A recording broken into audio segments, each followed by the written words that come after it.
As you see there, Vice President J.D. Vance spent the afternoon in Bangor today. Brittany McHatton was there for his remarks and joins us now with more.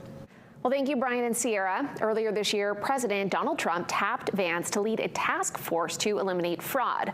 Vance's efforts brought him to Maine today, where he spoke about how he says the administration is protecting taxpayer dollars.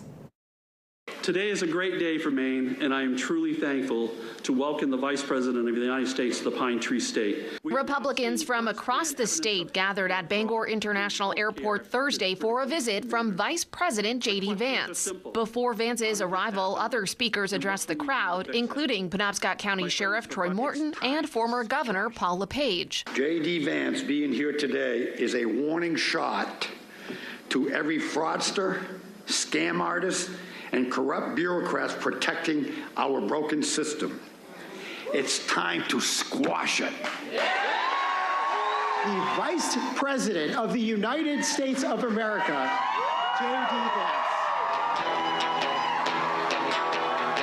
From healthcare to SNAP, even donations for Lewiston shooting victims and their families. Vance and the speakers allege instances of fraud in the state have exploded in recent years. What you have in Maine is a festering problem where people have been taken advantage of and they've been stolen from, and your government hasn't done anything about it. Vice President Vance saying Maine is potentially the third worst state when it comes to fraud, behind California and Minnesota.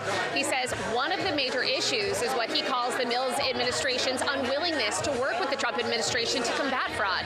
Wondering what the Mills administration and the state government could do today to begin working with you on this issue. All 50 states should have what's called an MFCU, a Medicare Fraud Control Unit, and we need the local governor to just empower that Medicare Fraud Control Unit to look at the fraud, to prosecute it, and then of course they can ask the federal government if they reach a case that's so big they need a little help. We would be happy to help them. Vance points to an HHS audit from early this year accusing Maine of making more than $45 million in improper Medicaid payments for autism services.